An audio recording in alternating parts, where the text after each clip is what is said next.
Welcome everyone, and now let's start the next portion of the Bohr's atomic model, and that is about the derivation of radius and energy of revolving electron in nth orbit. Suppose the nucleus is having z number of protons and the charge on one proton is E positive.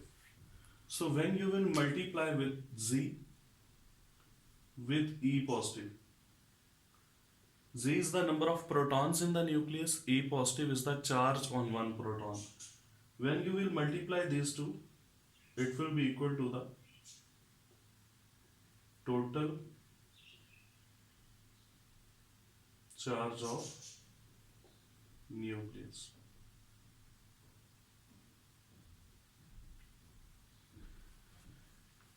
There is an electron revolving in nth orbit. This nth orbit can be anyone, first, second, third, fourth, and so on. The mass of this electron is shown with the symbol m. The charge on the electron is E negative.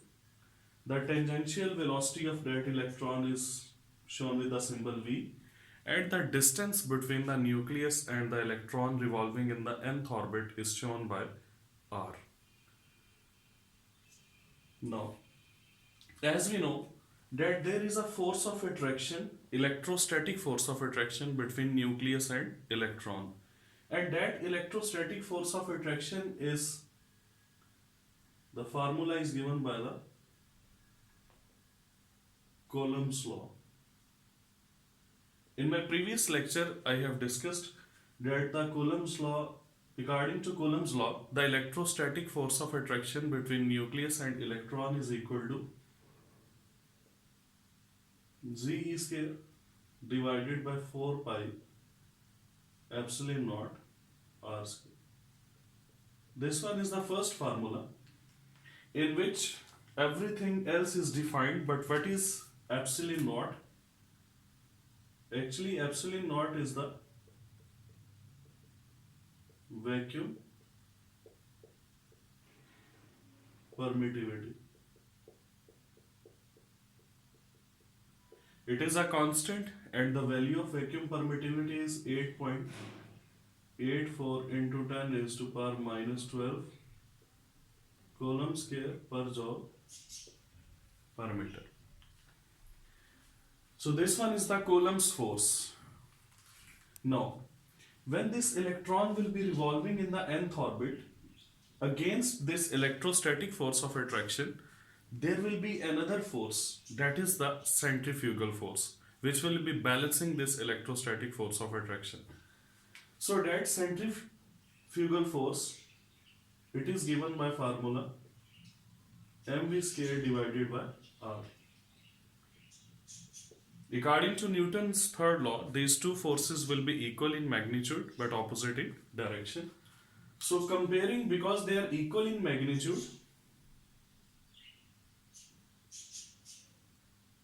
comparing 1 and 2,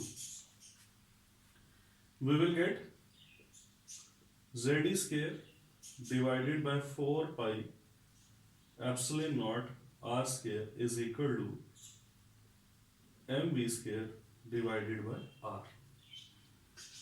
Cancel this r with r square. This r and mv square are cross exchanged. So you will get r is equal to z square divided by 4 pi epsilon naught into mv square. In this formula, everything is known to us except velocity of the electron. Z is number of proton, E is charge, 4 pi epsilon naught, m is the mass of electron. Everything else is known, but the one thing which is unknown, that is the velocity of electron. So this one is the third formula. Now let us calculate the velocity of electron. According to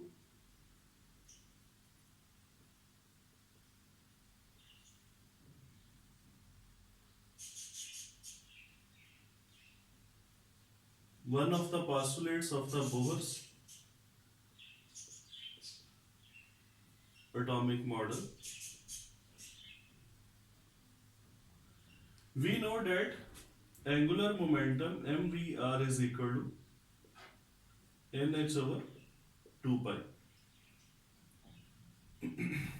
So v will be equal to nh divided by 2 pi into mr, and similarly v square will be equal to n square h square divided by 4 pi square m square r square. Now this one is the formula of v square. Let us put this value in.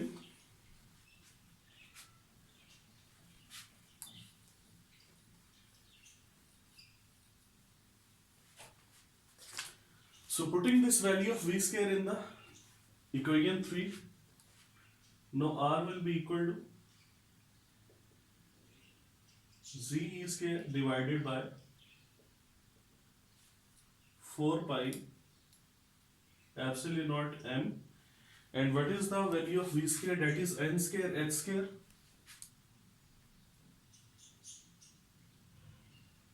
divided by 4 pi square m square r square. 4 pi square m square r square. Now this formula can also be written as r is equal to z square into 4 pi square m square r square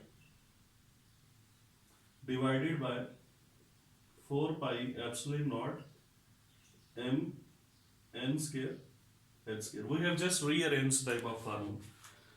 Now r is cancelled with 4 with 4, pi with the square of pi, m with the square of m, and this r can be cancelled with the square of r. Now this r will remain at this side, so r is equal to this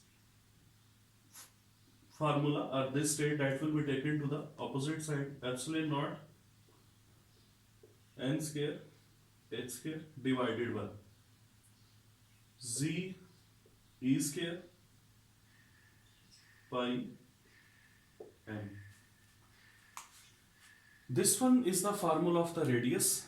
Now let us separate the constants from this formula. R is equal to epsilon naught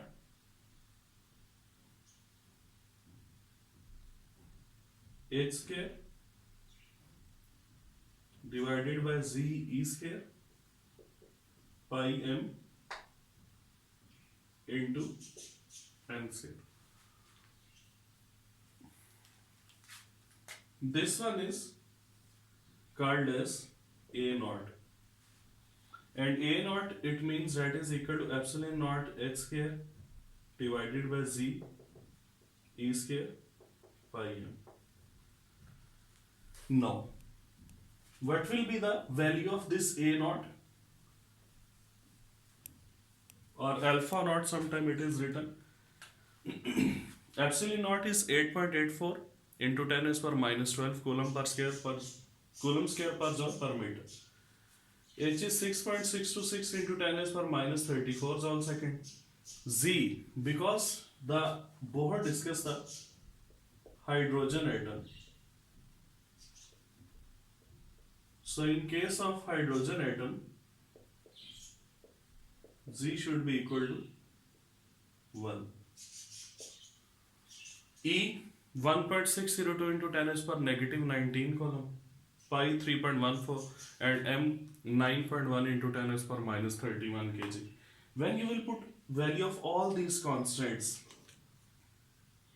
A naught will be equal to 0.529 into 10 is to power minus 10 meter.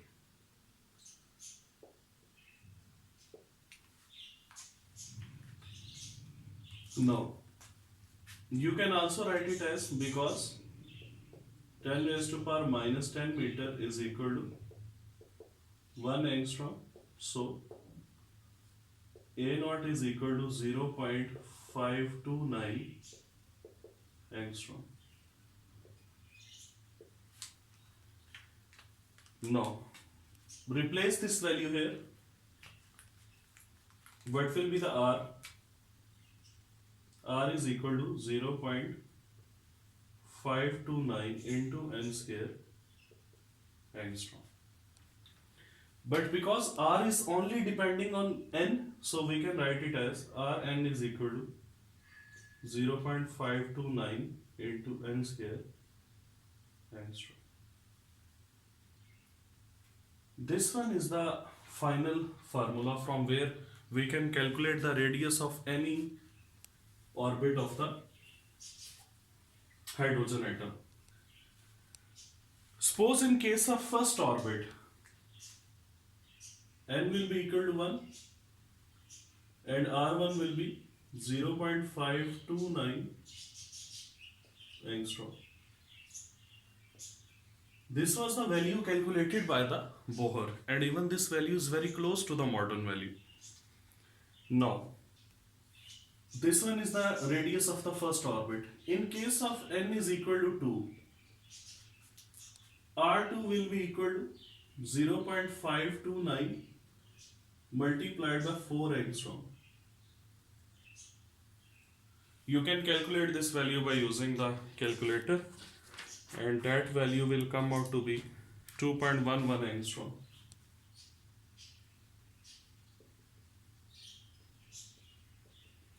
I can say that the radius of the second orbit is 4 times as compared to the radius of the first orbit. Now for the third orbit, n is equal to 3. 0.529 multiplied by the square of 3 is 9 angstrom, and the value of R3 will come out to be 4.75 angstrom.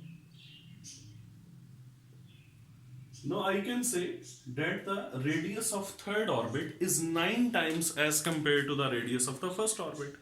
This radius is also the distance of electron from the nucleus. So as compared to the electron which is present in the first orbit, the electron which is present in the third orbit, that will be 9 times away from the nucleus. Similarly, you can also calculate R4 and R5 by putting the value of n is equal to 4 and n 5. Now, it is quite clear that the second orbit is 4 times away as compared to the first orbit.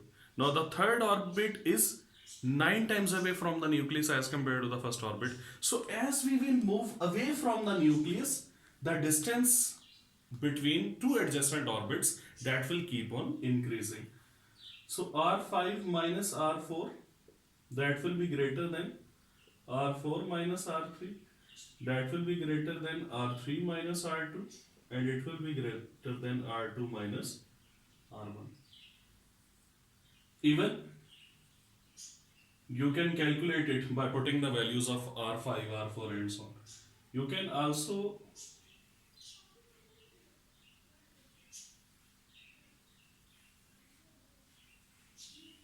show it like this. That is the R2 minus R1. It is lesser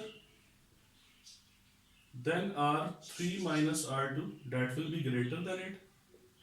Similarly, R4 minus R3, that will be even more than it. And R5 minus R4, that will be even greater than this one.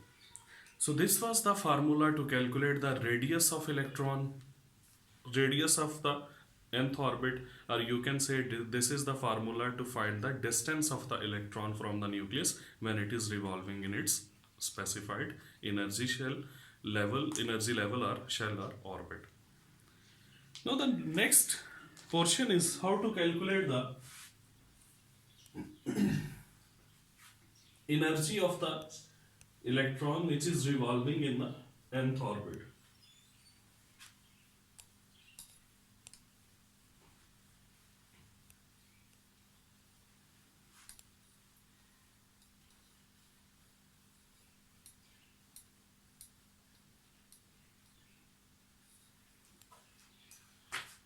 So let's calculate now energy of electron revolving in the nth orbit.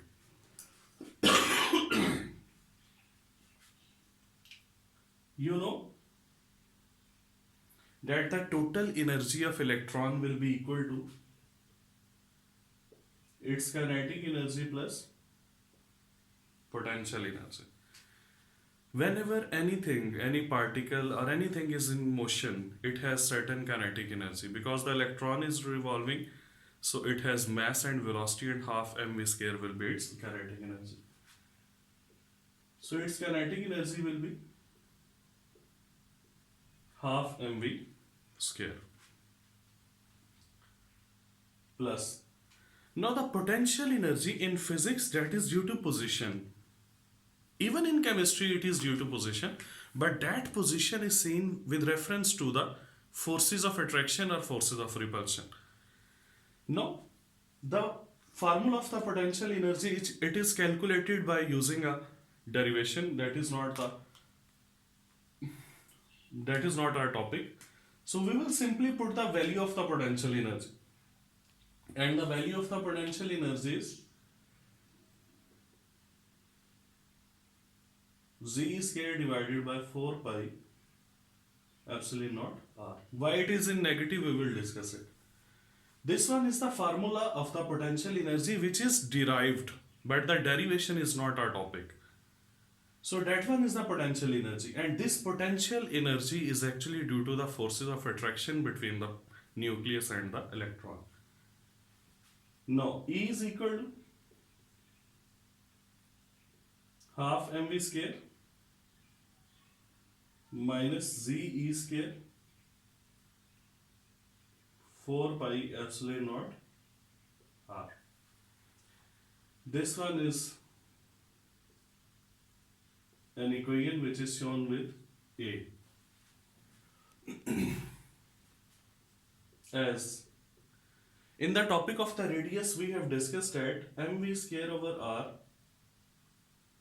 centrifugal force, that was equal to force of attraction 4 pi epsilon naught r square. R was cancelled with r square and these were exchanged. So R was mv square is equal to Z E square divided by 4 pi epsilon naught r. This one is the value of the mv square. Putting this value of mv square here,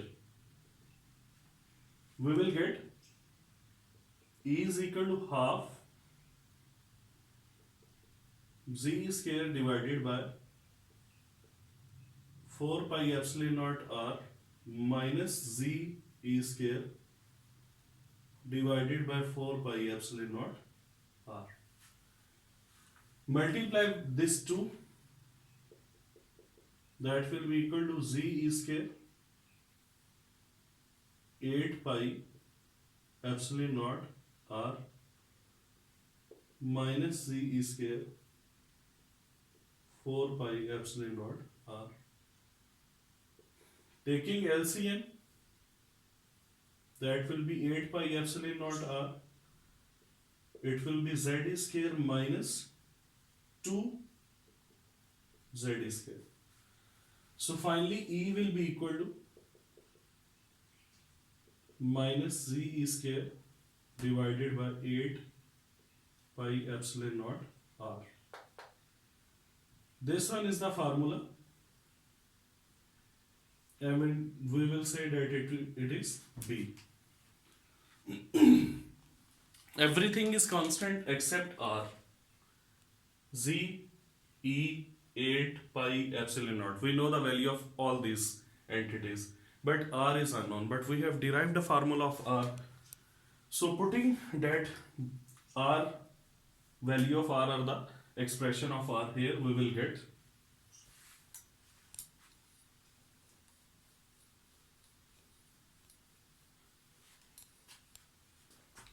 what was R? R is equal to epsilon naught n square h square divided by C E square pi m. So putting that expression here, E is equal to minus Z E square 8 pi epsilon naught R. Now R is equal to epsilon naught n square h square divided by Z E square pi m. Rearranging this formula, E is equal to minus Z E square multiplied by Z E square pi m divided by 8 pi epsilon naught into epsilon naught n square h square. Now you can simplify this formula, that pi is cancelled with pi, and finally we will get E is equal to minus Z square E4 m divided by 8 epsilon naught square n square h square. Now this one is the expression of the energy. Again we will separate the constants and we will place them separately as compared to the variable. So E is equal to minus Z square E4 m divided by 8 epsilon naught square h square into 1 over n square. All these parameters are constant. This one will be a constant. And if we are dealing the hydrogen atom, as the Bohr was dealing the hydrogen atom, so in case of hydrogen atom, Z should be equal to 1.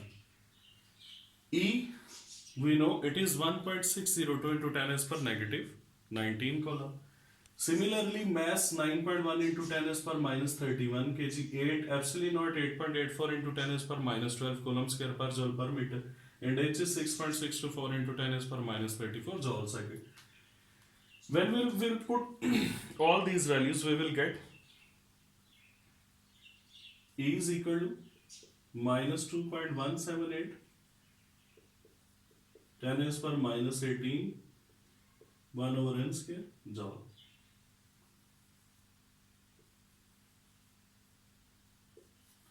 Because E is only depending on n, so we can say it is En. So from this expression we can calculate the energy of any orbit in joules, and that will be for a single atom of the hydrogen. But if we want to convert it into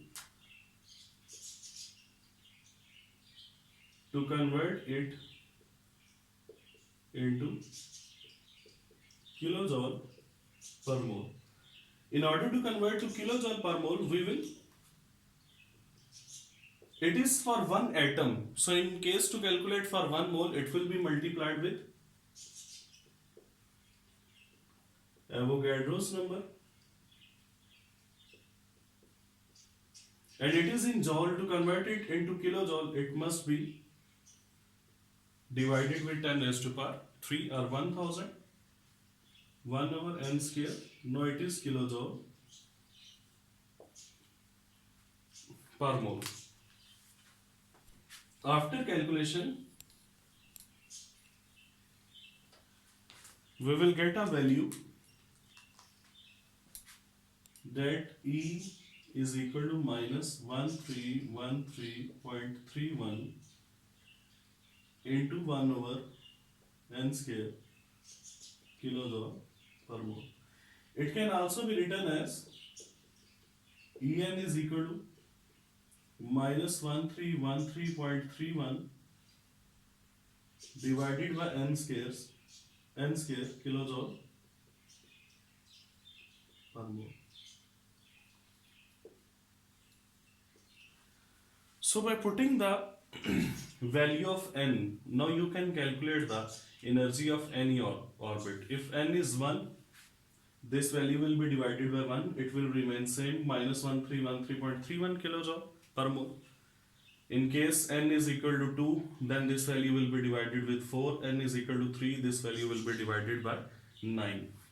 So you can easily calculate E1, E2, E3, E4 and E5.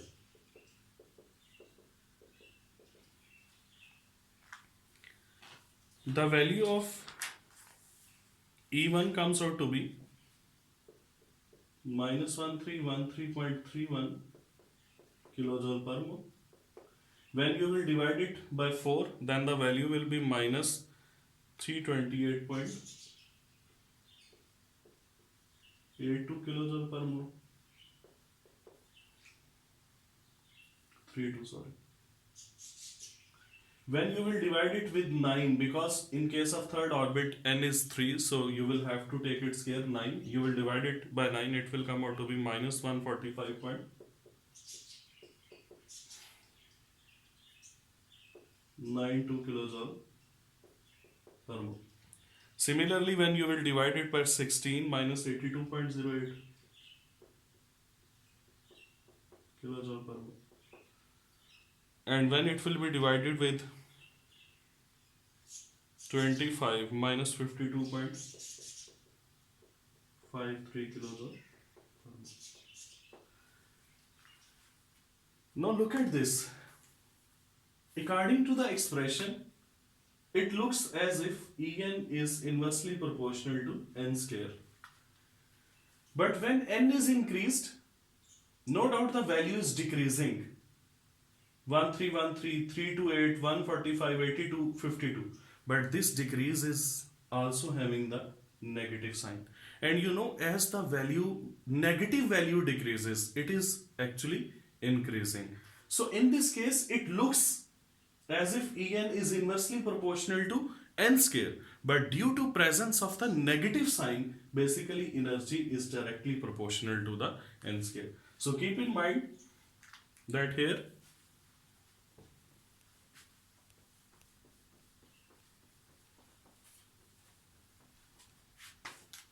energy is directly proportional to n. Mean as we will increase the n, the energy will also be increased. So as we will move away from the nucleus, the electrons with the high energy that can be found. What's about the E5 minus E4, E4 minus E3, E3 minus E2, E2 minus E1. As we will move away, this difference of energy will be decreasing. So in sense of energy, we can write it down. Nucleus, first shell.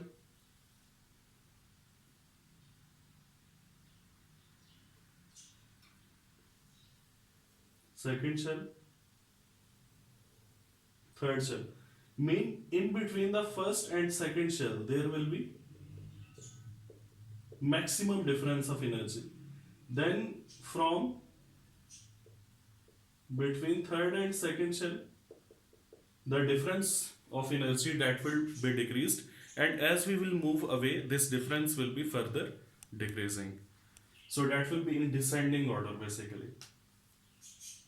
Now there are few concepts related to it. The first one is that why this energy is actually negative. Why it is having a negative sign? First of all, keep one thing in your mind, that this negative sign shows that electron is under the nuclear force of attraction. Mean electron is bonded to the nucleus basically. It is not a free electron. Let me explain it. Actually, we say, suppose it is nucleus. This one is an orbit having distance r from nucleus. There are again orbits. The number of orbits in any atom, that is infinite. And then finally we reach a state that is infinite. Basically, infinite distance is that distance where there is no nuclear force of attraction. Meaning now the electron is out of the nuclear field. And at this distance infinite, the energy of electron is maximum, and that is 0. Now keep in mind that the maximum energy of electron is 0. So I can also say that energy of electron is never positive, which is not possible that energy of electron is positive. Energy of electron can never be positive. Either it is negative or maximum it is 0. Why it is 0? We can also prove it from here, that E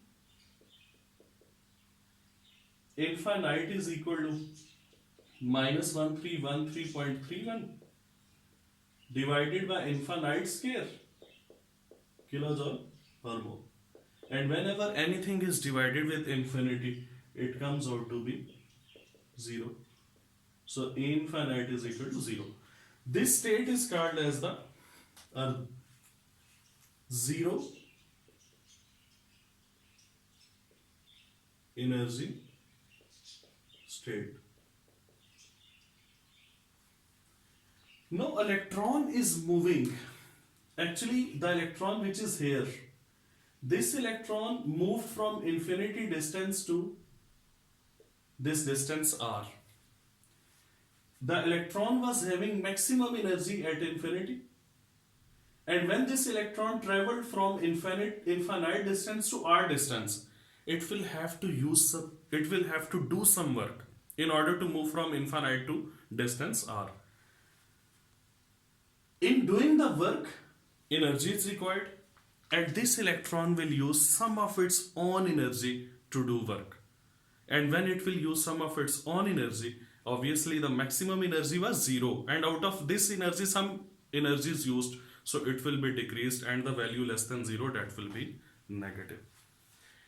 And this negative sign always shows that electron is bonded to nucleus, and when its energy is written 0, it simply shows that now the electron is not under the nuclear force of attraction, but it is moved away, or it moves out of the nuclear force of attraction. Now this electron is basically free electron.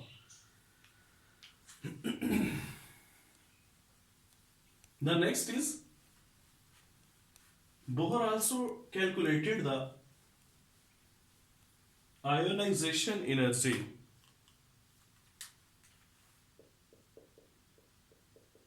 of hydrogen.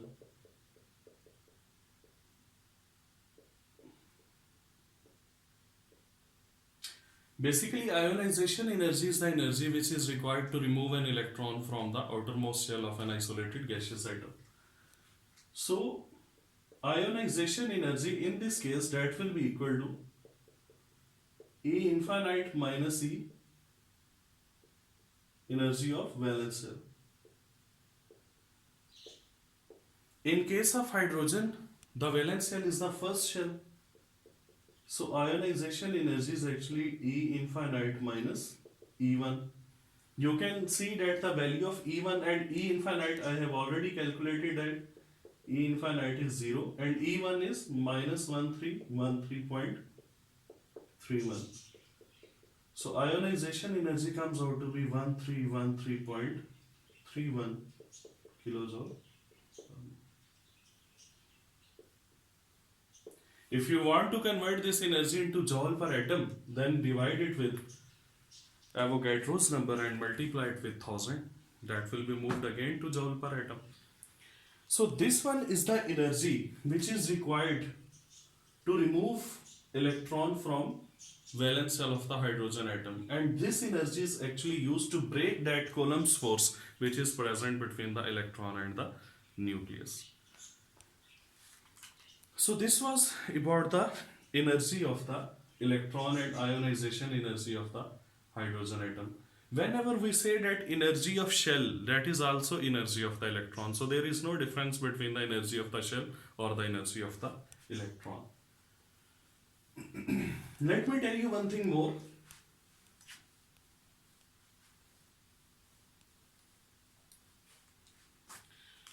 That you know MBR is equal to NH over 2 pi. V is equal to NH over 2 pi into MR. The value of R is NH 2 pi M epsilon naught N square H square Z E square pi M. Rearranging this NH into C E square pi M 2 pi M epsilon naught N square H square. Simplify this formula. Pi is cancelled with pi, N is cancelled with square, H is cancelled with square. So what will be the velocity? Velocity of electron will be Z E square M divided by M is also cancelled with M. So Z E square divided by 2 epsilon naught N into H. So this one is the formula of the velocity, and from this formula you can also calculate the velocity of the electron. In case of hydrogen atom, Z is equal to 1 for hydrogen, so V is equal to E square divided by 2 epsilon naught N into H. It was also a formula given by the Bohr. So three formulas: radius, energy and velocity. Let me tell you a final thing, that you can see velocity and radius, they are inversely related. And here you can see that velocity and n, they are inversely related, both are same. It means as the radius increases, the velocity decreases. So the electron which is present in the first shell, radius will be minimum, velocity will be maximum. In second shell, radius will increase, velocity will decrease. In third shell, radius will further increase, velocity will further decrease. So you can say that if it is hydrogen atom, this one is first shell, second shell, third shell, K, L, M, and this one is the fourth shell, N. So electron moving here, that will be having maximum velocity. If it is having maximum velocity, it will be having maximum kinetic energy. So here there will be maximum velocity, maximum kinetic energy. And when kinetic energy is maximum, then potential energy will be minimum. So that was in the first shell. As you will move away, what will happen? Velocity will be decreased, kinetic energy will be decreased, and potential energy will keep on increasing. So that was again an important information which was provided by the Bohr's atomic model. And when you will reach at infinite distance, electron will reach at infinite distance. At that distance, the total energy of electron, because it is now free electron out of the nuclear force, so the total energy will become zero. It will be the maximum energy of the electron. I hope so that these derivations, these formulas are quite clear to you people. That was enough for today's lecture. Stay happy, stay blessed. Thank you so much. Allah Hafiz.